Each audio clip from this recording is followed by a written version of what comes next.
সুপ্রিয় দর্শক, আসসালামু আলাইকুম। আপনাদের সবাইকে স্বাগত জানাচ্ছি এখনকার আলোচনা। আপনাদের সঙ্গে আছি আমি সিরাজুল ইসলাম। দর্শক, আপনারা সবাই অনেক সময় বলে থাকেন যে ইরান যুদ্ধ আসলে আমাদের কি দেখিয়ে দিল, কি শিক্ষা দিল এবং আমরা আসলে কি করতে পারি, আমাদের সামরিক সক্ষমতা আমরা কিভাবে ঢেলে সাজাতে পারি এবং আমাদের সামরিক সক্ষমতা ঢেলে সাজানোর জন্য কি করা দরকার। সুপ্রিয় দর্শক, আজকে এই বিষয়টা নিয়েই পুরো ভিডিওতে আলোচনা করব। আশা করি আপনারা শেষ পর্যন্ত সঙ্গে থাকবেন। আর ভিডিও যদি ভালো লাগে লাইক কমেন্ট শেয়ার করবেন এবং চ্যানেলটি সাবস্ক্রাইব করে সাথেই থাকবেন। দর্শক, চলুন মূল আলোচনায় চলে যাই। ইরান যুদ্ধ আসলে আমাদের সর্বপ্রথমে যেটি দেখিয়েছে যে ভবিষ্যতের যুদ্ধ কেমন হবে এবং আমাদের কেমন রকমের প্রস্তুতি থাকা দরকার। এই জায়গায় একই সাথে আমি প্রশ্ন করে রাখি, আসলে সেই রকমের যুদ্ধের জন্য, সেই রকমের সামরিক সক্ষমতা অর্জনের জন্য আমাদের বাংলাদেশের সামরিক বাহিনী প্রস্তুত তো? চলুন আমরা দেখি ইরান যুদ্ধ আসলে কি শিক্ষা দিল, কি দেখালো, কি বুঝিয়ে দিল। সর্বপ্রথম যদি আমরা বলি, ইরান যুদ্ধে ইরান কি ব্যবহার করেছে, পাশাপাশি তার অপোনেন্ট শক্তি যারা, তার শত্রুপক্ষ যারা ইরানের বিরুদ্ধে হামলা করেছিল, তারা কি ব্যবহার করেছে, এইগুলো যদি আমরা মোটামুটি তুলনামূলক একটা আলোচনা করি, তাহলে আমাদের কাছে পরিষ্কার হবে যে কে কি উপায় ব্যবহার করে কতটা এগিয়ে গেল। আমেরিকা প্রধানত জোর দিয়েছে বিমান বাহিনীর উপরে, নৌবাহিনীর উপরে, বিশাল বিশাল নৌজাহাজ, বিমানবাহী রণতরী বিমান এবং কিছু ক্ষেপণাস্ত্র। আর ইসরায়েল নৌবাহিনীর উপরে খুব একটা ভরসা করেনি, কারণ সেখানে সেইভাবে প্রয়োজন নেই। ইসরায়েল মূলত ভরসা করেছে বিমান বাহিনীর উপরে, কারণ সীমান্ত যেহেতু নেই ইরানের সাথে ইসরায়েলের, অতএব স্থলবাহিনী বা ট্যাঙ্ক, কামান এগুলোর ব্যবহার এখানে করা যাচ্ছে না। অবশ্য সংযুক্ত আরব আমিরাতে ইসরায়েল উপস্থিত ছিল বলে সেখান থেকে তারা যথেষ্ট পরিমাণে ক্ষেপণাস্ত্র ইরানের বিরুদ্ধে ব্যবহার করেছে কথা মোটামুটিভাবে বলা যাচ্ছে। তো ইরানের শত্রুপক্ষ যারা, তারা ইরানের বিরুদ্ধে কী ব্যবহার করেছে, একেবারে সরাসরি যদি বলি, বিভিন্ন ধরনের, বিভিন্ন রেঞ্জের, বিভিন্ন সক্ষমতার বিমান থেকে ক্ষেপণাস্ত্র, বিমান থেকে বোমা এবং জাহাজ থেকে টমাহক ক্রুজ ক্ষেপণাস্ত্র, ব্যালিস্টিক ক্ষেপণাস্ত্র, এগুলো ব্যবহার করেছে ইরানের বিরুদ্ধে। সেক্ষেত্রে আমেরিকা এবং ইসরায়েলের প্রধান অস্ত্র ছিল বিমান, এতে কোনো সন্দেহ নেই। এই জায়গায় আমেরিকা এবং ইসরায়েলকে বিমান হামলার ক্ষেত্রে যে বিষয়গুলো বা যে উপকরণগুলো সহযোগিতা করেছে তা হচ্ছে radar system, early warning system, অ্যাওয়াক্স বিমান, তারপরে ক্ষেপণাস্ত্র প্রতিরক্ষা ব্যবস্থা, ইলেকট্রনিক ওয়ারফেয়ার সিস্টেম ইত্যাদি। এর বিপরীতে ইরান কিভাবে যুদ্ধ করেছে? ইরান এগুলো মূলত মোকাবেলা করেছে। প্রথম কথা, ইরানের কাজ ছিল কিন্তু দুটো। একটা হচ্ছে ইরান এইগুলো মোকাবেলা করেছে যাতে এইগুলো থেকে ইরান একেবারে ব্যাপকভাবে ক্ষতিগ্রস্ত না হয়ে যায়। ইসরায়েল এবং আমেরিকা যে হামলা চালিয়েছে, এই যে বললাম কিছু কিছু ড্রোন তো পাঠিয়েছে, ড্রোন, ক্ষেপণাস্ত্র, বিমান, যা দিয়ে হামলা চালিয়েছে, সেগুলো যাতে ইরানের উপরে একাধারে না পড়ে, বৃষ্টির মতো না পড়ে, সবগুলো যাতে হিট না করে, ইরান সেই চেষ্টা করেছে। অনেকগুলো ক্ষেপণাস্ত্র ভূপাতিত করেছে, কোনো বিমান ভূপাতিত করেছে, ইরানের আকাশে ড্রোন দিলেই সেটা ভূপাতিত করে ফেলেছে। এরপরে কোনো যুদ্ধ জাহাজ ইরানের ক্ষেপণাস্ত্র টার্গেটে এসেছে, সেখানে হামলা চালিয়েছে। তো এভাবে ইরান শত্রুপক্ষের অস্ত্র মোকাবেলার ক্ষেত্রে প্রধানত ব্যবহার করেছে দুটো জিনিস, একটা হচ্ছে ড্রোন আর একটা হচ্ছে ক্ষেপণাস্ত্র। আর টোটাল যুদ্ধ ব্যবস্থায় ইরান আরও ব্যবহার করেছে তা হচ্ছে electronic warfare system, electronic jamming system, cyber security, cyber attack, এই সমস্তগুলো সব ব্যবহার করেছে। তারপরে আমরা তো দেখেছি যে কুয়েতের ক্যাম্প বুয়েরিং এয়ারবেস যেটা, সেখানে বিমান হামলা চালিয়েছে। তার মানে ইরান বিমানও ব্যবহার করেছে স্বল্প মাত্রায়। তো এই যে আমেরিকা এবং ইসরায়েলের মতো বিরাট বিশাল শক্তি, যাদের হাতে আধুনিক প্রযুক্তির সমস্ত সব কিছু আছে, এবং এখনও পর্যন্ত বলা হয় যে আমেরিকা হচ্ছে পৃথিবীর 1 নম্বর সামরিক শক্তি, আর ইসরায়েল তো মধ্যপ্রাচ্যের অবশ্যই 1 নম্বর সামরিক শক্তি, সেইভাবেই বলা হতো, সেইভাবেই প্রতিষ্ঠা করা হয়েছে, সেইভাবেই তাকে সাহায্য সহযোগিতা সমর্থন দিয়ে এই পর্যন্ত আনা হয়েছে। এবং এই সাহায্য সমর্থন মূলত আমেরিকা এবং পশ্চিমা দেশগুলো দিয়েছে। আর পশ্চিমা দেশগুলো রসদ জুগিয়েছে মধ্যপ্রাচ্যের বহু আরব দেশ, তারা হয়তো জেনে দিয়েছে অথবা না জেনে দিয়েছে, যেভাবে হোক তাদের রসদ ইসরায়েলকে ফুলিয়ে ফাঁপিয়ে তুলেছে। তো এই যে বিরাট বিশাল দুটো শক্তি, এই দুটো শক্তির বিরুদ্ধে একাধারে একা লড়াই করেছে ইরান। এবং ইরানের পক্ষ থেকে গতকাল বলা হয়েছে যে এই যে যুদ্ধ গেল, সেই যুদ্ধে নেটো দেশগুলো সরাসরি যুদ্ধে না জড়ালেও আড়ালে থেকে তারা আমেরিকা ইসরায়েলকে সহযোগিতা করেছে, এগুলোকে জবাবদিহির আওতায় আনবে ইরান, এইরকম কথা বলেছে। যাই হোক, সেটা পরের আলোচনা। তো এই যে ইসরায়েল এবং আমেরিকার মতো বৃহৎ শক্তির, যাদের হাতে আধুনিক টেকনোলজি সব কিছু আছে, তাদের বিরুদ্ধে ইরান যুদ্ধ করলো প্রধানত ড্রোন এবং ক্ষেপণাস্ত্র দিয়ে। আমি যুদ্ধের আগেও, যুদ্ধের ভেতরেও, যুদ্ধের পরেও সবসময় বলে এসেছি যে ইরান আসলে যুদ্ধের টেকনোলজিকেই তো চেঞ্জ করে দিয়েছে, যুদ্ধের সিস্টেমটাকে চেঞ্জ করে দিয়েছে, যুদ্ধের যে ভাষা, যুদ্ধের যে ল্যাঙ্গুয়েজ, যুদ্ধের যে কৌশল, এ সমস্ত সব কিছুকে তো ইরান বদলে দিয়েছে, পাল্টে দিয়েছে। কীরকম? যেখানে আমেরিকা ইসরায়েল তাদের অত্যাধুনিক, অত্যন্ত গতিসম্পন্ন পঞ্চম প্রজন্মের স্টেলথ যুদ্ধ বিমান ব্যবহার করছে, সেখানে ইরানের আকাশের প্রত্যেকটা জিনিস, প্রত্যেকটা উপায় উপকরণ, প্রত্যেকটা বিমান অরক্ষিত। আমরা দেখেছি F-35 বিমানকে আঘাত করেছে ইরান। এমন এক প্রযুক্তি আবিষ্কার করেছে, ইনফ্রারেড ডিফেন্স সিস্টেম, যেটা বিমান কোন দিকে যাচ্ছে তার শুধু তার তাপ দেখে শনাক্ত করে সেই দিকে গিয়ে ক্ষেপণাস্ত্র আঘাত করছে বিমানে। F-15 যুদ্ধ বিমান, সেটা ইরানের আকাশ থেকে ভূপাতিত হয়েছে। আর ড্রোন গেলে তো একের মুড়ি মুড়কির মতো ফেলেছে। এই রকম বিপর্যয়ের মুখে আমেরিকা পৃথিবীর ইতিহাসে কোথাও পড়েনি। কি দিয়ে এই বাজিমাতটা করলো? মেইনলি ড্রোন এবং ক্ষেপণাস্ত্র দিয়ে। ড্রোন এবং ক্ষেপণাস্ত্র পরিচালনা করতে গেলে নিজস্ব এবং উন্নত মানের ক্ষেপণাস্ত্র প্রতিরক্ষা ব্যবস্থা বা এয়ার ডিফেন্স সিস্টেম বলতে যেটা বোঝায়, missile defence system, air defence system, আপনি যাই বলেন, এগুলো দরকার। একটা সমন্বিত, একটা কোঅর্ডিনেটেড ডিফেন্স সিস্টেম দরকার, সেগুলোও কিন্তু দরকার।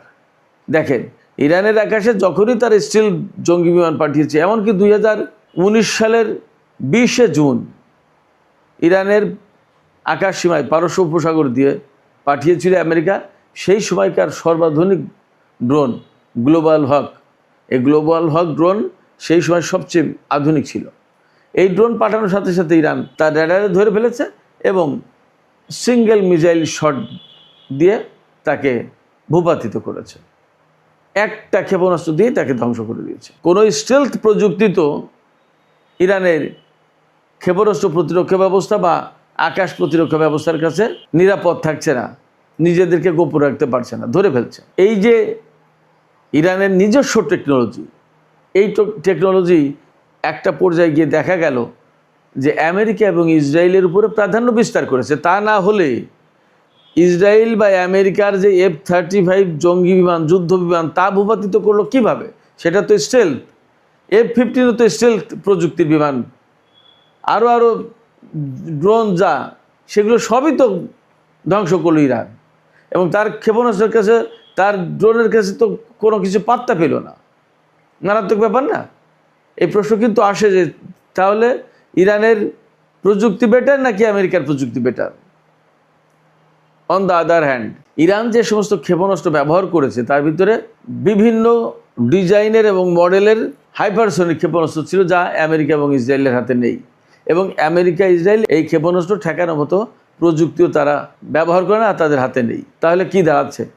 তাহলে দাঁড়াচ্ছে যে ইরান তুলনামূলক কম শক্তিশালী অর্থনীতির দেশ হওয়ার পরেও, নিষেধাজ্ঞার ভেতরে থাকার পরেও, দীর্ঘদিন যাবৎ কারোর কাছ থেকে কোনো অস্ত্র না কিনে নিজেই অনেক কিছু তৈরি করে ফেলার পর দেখা যাচ্ছে যে আমেরিকা এবং ইসরায়েলের চেয়ে তার প্রযুক্তি ভালো কাজ করলো যুদ্ধের ময়দানে, তো পরিষ্কার। তাহলে এখান থেকে প্রথম এবং প্রধান শিক্ষা হচ্ছে যে এই মুহূর্তে আধুনিক যুদ্ধ বিমান খুব গুরুত্বপূর্ণ, তাতে কোনো সন্দেহ নেই। বিমানের গুরুত্ব আমি কমিয়ে দেখছি না, কিন্তু সেই বিমানের চেয়েও জরুরি জিনিস হচ্ছে ক্ষেপণাস্ত্র এবং ড্রোন। আমরা যে J-10C বিমান কিনবো, পাকিস্তানের কাছ থেকে যে F-17 থান্ডার বিমান কিনবো, দ্যাটস ওকে, খুব ভালো। কিন্তু আমাদের ফোকাসটা যেন কোনো মতেই না চলে যায় শুধুমাত্র বিমানের দিকে। যুদ্ধ বিমান দিয়ে আমরা সব কিছু করতে পারবো না। আমাদের যার সাথেই মোকাবেলা হোক বা যার আমাদের নিজেদের প্রতিরক্ষা ব্যবস্থাটাই আমরা ঠিক করি। আমরা কারোর সাথে যুদ্ধ করতে যাচ্ছি না, কিন্তু আমাদের নিজেদের সক্ষমতা নিজেদের হাতে থাকতে হবে এবং এখানে খুব পরিকল্পিত উপায়ে করতে হবে। একটা বিমানের পেছনে যে পরিমাণে খরচ, তার পাইলটের প্রশিক্ষণ, তারপরে তার মেনটেন্যান্স কস্ট, তার জ্বালানি এবং তার নিরাপত্তা অনেক বড় ব্যাপার। সেই জায়গায় আপনি যদি ড্রোন এবং ক্ষেপণাস্ত্র সিস্টেম দিয়ে যদি নিজেকে সমৃদ্ধ করতে পারেন তাহলে কিন্তু সহজ।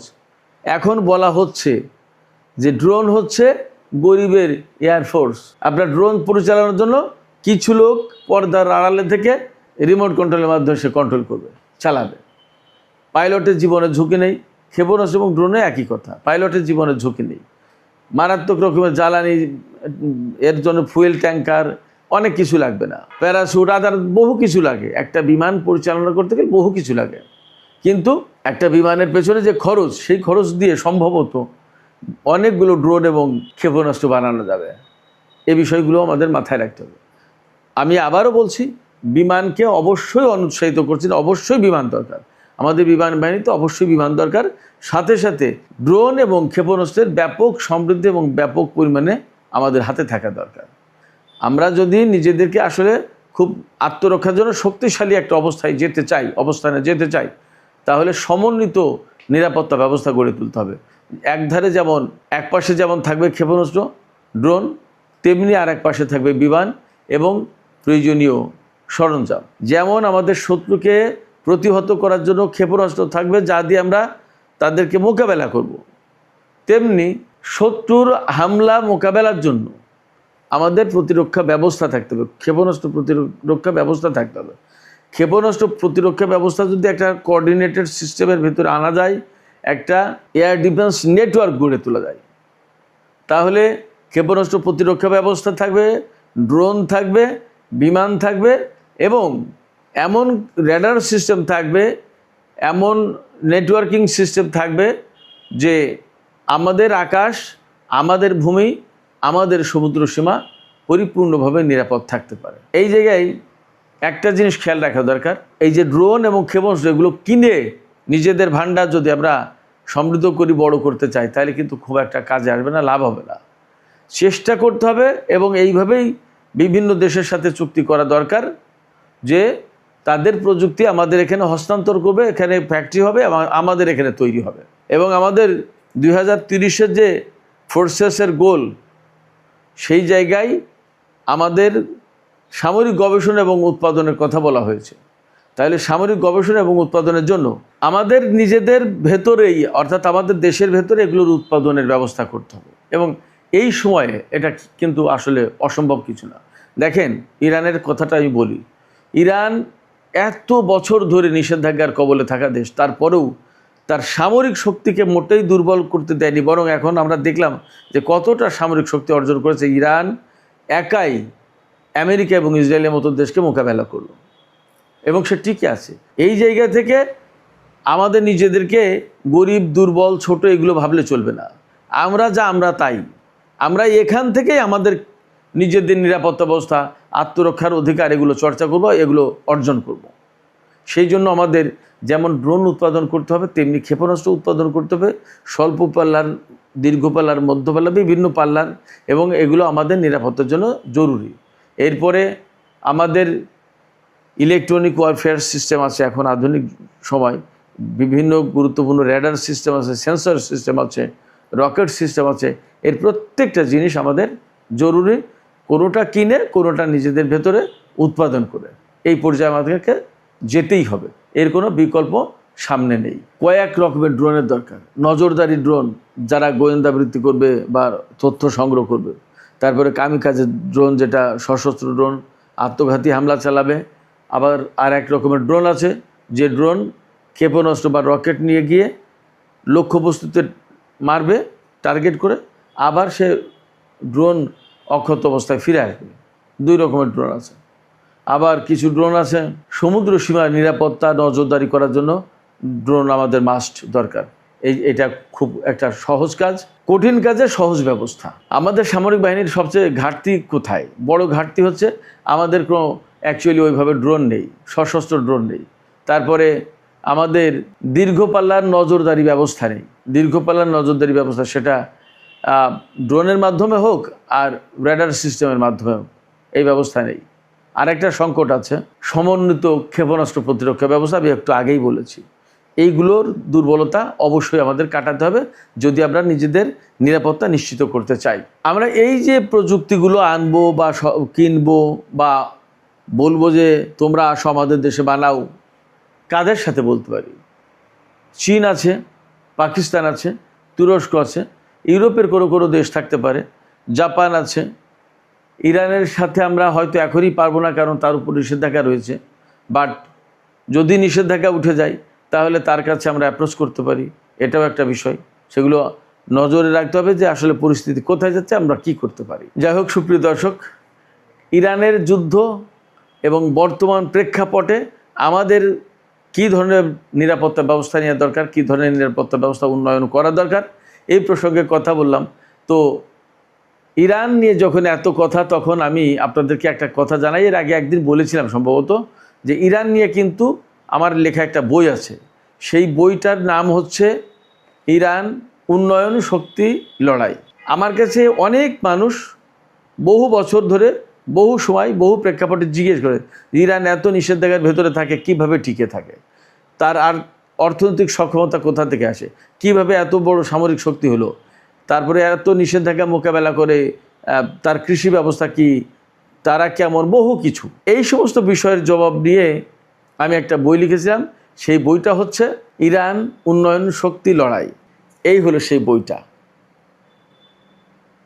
এই বইটা আপনারা যদি কেউ কিনতে চান তাহলে আমি কুরিয়ার করে পাঠাতে পারি। আমার কাছে এখনও 300-350 কপি আছে। এই বইটার দাম খুব বেশি না, মাত্র 300 টাকা।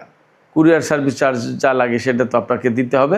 যদি আপনারা নিতে আগ্রহী হন, আপনারা যারা ইরান সম্পর্কে এত কিছু জানতে চান, এত কিছু শুনতে চান, এই বইটা একটু কষ্ট করে পড়েন। এখন তো মানুষ পড়তে চায় না, কিন্তু আসলে বইয়ের পাতা একটু নজর দেওয়া উচিত।